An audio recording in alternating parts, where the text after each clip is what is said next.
Item ಯಾವುದೇ ಇರಲಿ try ಮಾಡಿ ಆಚಿ ಚಿಕನ್ ಮಸಾಲಾ. ಇರಾನ್ ಅಮೆರಿಕ ಕದನ ಮತ್ತೆ ಶುರುವಾಗುತ್ತಾ? ಮತ್ತೆ ಇಂಧನ ಕೊರತೆ ದರ ಏರಿಕೆ ಈಗಾಗಲೇ ಬರೆ ಬೀಳುತ್ತಾ ಅನ್ನೋ ಪ್ರಶ್ನೆ ಎದ್ದಿರುವಂತದ್ದು. ಈಗ ಶಾಂತಿ ಒಪ್ಪಂದದ ಸಭೆಯಿಂದ ಹೊರ ನಡೆದ ಇರಾನ್ ಅಮೆರಿಕ ಕದನ ಮತ್ತೆ ಶುರುವಾಗುತ್ತಾ ಹಾಗಾದ್ರೆ?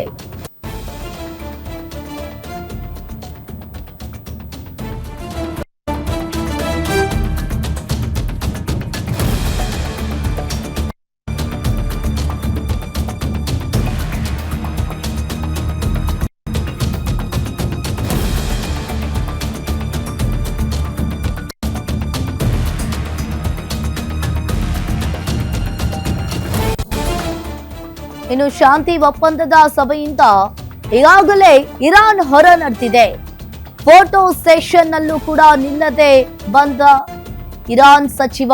ಇನ್ನು ಸ್ವಿಟ್ಜರ್ಲೆಂಡ್ ನಲ್ಲಿ ನಡೆದ ಶಾಂತಿ ಒಪ್ಪಂದದ ಸಭೆ ವಿಫಲವಾಯಿತಾ ಹಾಗಾದ್ರೆ? ಇನ್ನು ಪಾಕಿಸ್ತಾನ್ ಮತ್ತು ಕತಾರ್ ಮಧ್ಯಸ್ಥಿಕೆಯಲ್ಲಿ ನಡೆದ ಸಭೆ ಈಗ ವಿಫಲಗೊಂಡಿದೆ. ಇನ್ನು ಸಭೆಯಲ್ಲಿ ಉಭಯ ದೇಶಗಳ ನಡುವೆ ವಾಗ್ವಾದ ಕೂಡ ಶುರುವಾಗಿರುವಂತದ್ದು. ಇರಾನ್ಗೆ ಪರಮಾಣು ಅಸ್ತ್ರವನ್ನ ಹೊಂದಲು ಬಿಡಲ್ಲ ಅಂತ ಅಮೆರಿಕ ಹೇಳಿದೆ. ಶಾಂತಿ ಸಂಧಾನ ಸಭೆಯಲ್ಲಿ ಅಮೆರಿಕ ಇರಾನ್ ಹಗ್ಗ ಜಗ್ಗಾಟ. ಅಮೆರಿಕ ಇರಾನ್ ನಡುವೆ ಮತ್ತೆ ಈಗ ಯುದ್ಧಾಂತಕ ಈಗಾಗಲೇ ಶುರುವಾಗಿರುವಂತದ್ದು. ಮತ್ತೆ ಯುದ್ಧ ನಡೆಯುತ್ತೆ ಅನ್ನೋ ಆತಂಕ ಕೂಡ ಈಗ ಶುರುವಾಗಿರುವಂತದ್ದು. ಇರಾನ್ ಅಮೆರಿಕ ಕದನ ಮತ್ತೆ ಶುರುವಾಗುತ್ತಾ ಹಾಗಾದ್ರೆ? ಈಗಾಗಲೇ ಇರಾನ್ ಅಮೆರಿಕ ಕದನದಿಂದಾಗಿ ಸಾಕಷ್ಟು ಭಾರತದಲ್ಲಾಗಿರ್ಲಿ ಇಡೀ ದೇಶದಲ್ಲಿಯೇ ಸಾಕಷ್ಟು ಈ ಇಂಧನದ ಕೊರತೆ ಕೂಡ ಉಂಟಾಗಿತ್ತು. ಈಗ ಶಾಂತಿ ಒಪ್ಪಂದ ಈಗ ವಿಫಲಗೊಂಡಿದೆ. ಫೋಟೋ ಸೆಷನ್ ನಲ್ಲೂ ಕೂಡ ಇರಾನ್ ಸಚಿವ ನಿಲ್ಲದೆ ಹೊರಟು ಹೋಗಿದ್ದಾರೆ.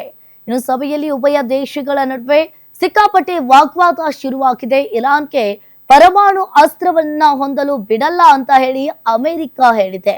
ಇನ್ನು ಅಮೆರಿಕದ ಅಧ್ಯಕ್ಷ ಡೊನಾಲ್ಡ್ ಟ್ರಂಪ್ ಅವರು ಹೇಳಿರುವಂತದ್ದು. ಅಮೆರಿಕ ಇರಾನ್ ನಡುವೆ ಮತ್ತೆ ಈಗ ಯುದ್ಧ ಮಾಡುವ ಆತಂಕ ಈಗ ಶುರುವಾಗಿರುವಂತದ್ದು. ನಿಲ್ಲೋ ಲಕ್ಷಣಗಳೇ ಕಾಣಿಸ್ತಾ ಇಲ್ಲ. ಪಾಕಿಸ್ತಾನ್ ಕತಾರ್ ಮಧ್ಯಸ್ಥಿಕೆಯಲ್ಲಿಯೇ ಈ ಮೀಟಿಂಗ್ ಕೂಡ ಆಗಿತ್ತು. ಈ ಮೀಟಿಂಗ್ ಈಗ ವಿಫಲಗೊಂಡಿದೆ. ಈಗಾಗಲೇ ಇರಾನ್ಗೆ ಪರಮಾಣು ಅಸ್ತ್ರವನ್ನ ಹೊಂದಲು ಬಿಡಲ್ಲ ಅಂತ ಹೇಳಿ ಅಮೆರಿಕ ಅಧ್ಯಕ್ಷ ಡೊನಾಲ್ಡ್ ಟ್ರಂಪ್ ಅವರು ಹೇಳಿದ್ದಾರೆ. ಈಗ ಶಾಂತಿ ಸಂಧಾನ ಸಭೆಯಲ್ಲಿ ಅಮೆರಿಕ ಇರಾನ್ ಹಗ್ಗ ಜಗ್ಗಾಟ ಉಂಟಾಗಿದೆ.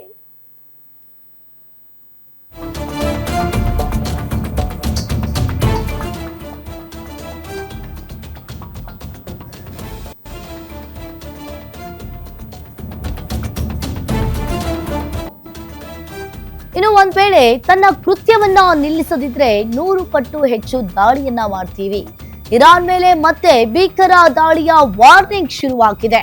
ಹೆಜ್ಬುಲ್ಲಾ ತನ್ನ ಆಕ್ರಮಣವನ್ನ ನಿಲ್ಲಿಸದಿದ್ರೆ ಮತ್ತೆ ನಾವು ವಾರನ ಶುರು ಮಾಡ್ತೀವಿ. ಒಂದ್ ವೇಳೆ ತನ್ನ ಕೃತ್ಯವನ್ನ ನಿಲ್ಲಿಸದಿದ್ರೆ 100 ಪಟ್ಟು ಹೆಚ್ಚು ದಾಳಿಯನ್ನ ಮಾಡ್ತೀವಿ. ಕಠಿಣವಾದ ಮಿಲಿಟರಿ ದಾಳಿಯನ್ನ ನಡೆಸಲಿದೆ ಅಂತ ಹೇಳಿ ಅಮೆರಿಕ ಇಲ್ಲಿ ಹೇಳಿದೆ. ಹರ್ಮುಜ್ನ ಮತ್ತೆ ತನ್ನ ವಶಕ್ಕೆ ಪಡೆಯುವ ಬಗ್ಗೆಯೂ ಕೂಡ ಎಚ್ಚರಿಕೆಯನ್ನ ನೀಡಿರುವಂತದ್ದು. ಈಗಾಗಲೇ ಮುಸ್ತಾಫ್ ಪಡೆಗೆ ಟ್ರಂಪ್ ಖಡಕ್ ಆಗಿ ವಾರ್ನಿಂಗ್ ಅನ್ನ ಕೊಟ್ಟಿದ್ದಾರೆ. ಟ್ರಂಪ್ ಎಚ್ಚರಿಕೆಗೆ ಇರಾನ್ ನಿಂದಲೂ ಕೂಡ ತಿರುಗೇಟನ್ನ ನೀಡಿದ್ದಾರೆ.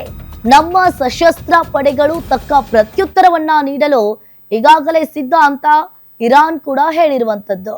ಈಗಾಗಲೇ ಒಂದ್ ಕಡೆ ಇರಾನ್ ಮೇಲೆ ಮತ್ತೆ ಭೀಕರವಾಗಿ ದಾಳಿಯನ್ನ ಮಾಡ್ತೀವಿ ಅಂತ ಹೇಳಿ ಅಮೆರಿಕ ಇಲ್ಲಿ ವಾರ್ನಿಂಗ್ ಅನ್ನ ಕೊಟ್ಟಿರುವಂತದ್ದು. ಹೆಜ್ಬುಲ್ಲಾ ತನ್ನ ಆಕ್ರಮಣವನ್ನ ನಿಲ್ಲಿಸದಿದ್ರೆ ಮತ್ತೆ ನಾವು ಯುದ್ಧವನ್ನ ಪ್ರಾರಂಭಿಸ್ತೀವಿ ಅಂತ ಹೇಳಿ ಅಮೆರಿಕ ಇಲ್ಲಿ ಹೇಳಿದೆ. ಹರ್ಮುಜ್ನ ಮತ್ತೆ ನಮ್ಮ ವಶಕ್ಕೆ ಪಡೆದುಕೊಳ್ತೀವಿ. ಮುಸ್ತಾಫ್ ಪಡೆಗೆ ಟ್ರಂಪ್ ಈಗ ಖಡಕ್ ಆಗಿ ವಾರ್ನಿಂಗ್ ಅನ್ನ ಕೊಟ್ಟಿದ್ದಾರೆ. ಟ್ರಂಪ್ ಎಚ್ಚರಿಕೆಗೆ ಇರಾನ್ ನಿಂದಲೂ ಕೂಡ ಈಗ ತಿರುಗೇಟನ್ನ ನೀಡಿರುವಂತದ್ದು. ನಮ್ಮ ಸಶಸ್ತ್ರ ಪಡೆಗಳು ತಕ್ಕ ಪ್ರತ್ಯುತ್ತರವನ್ನ ನೀಡಲು ಸಿದ್ಧ ಅಂತ ಹೇಳಿ ಇರಾನ್ ಇಲ್ಲಿ ಹೇಳಿರುವಂತದ್ದು. ಹರ್ಮುಜ್ನ ಮತ್ತೆ ತನ್ನ ವಶಕ್ಕೆ ಪಡೆಯೋ ಬಗ್ಗೆ ಕೂಡ ಈಗ ಆತಂಕ ಶುರುವಾಗಿದೆ. ಮತ್ತೆ ಇಲ್ಲಿ ಯುದ್ಧ ಮಾಡೋ ಲಕ್ಷಣಗಳು ಕೂಡ ಕಾಣಿಸ್ತಾ ಇವೆ. ಇನ್ನು ಯುದ್ಧ ಆತಂಕ ಕೂಡ ಎಲ್ಲರಲ್ಲಿಯೂ ಕೂಡ ಈಗ ಉಂಟಾಗಿದೆ. ಶಾಂತಿ ಸಭೆಯಿಂದ ಇರಾನ್ ಇಲ್ಲಿ ಹೊರ ಬಂದಿರುವಂತದ್ದು.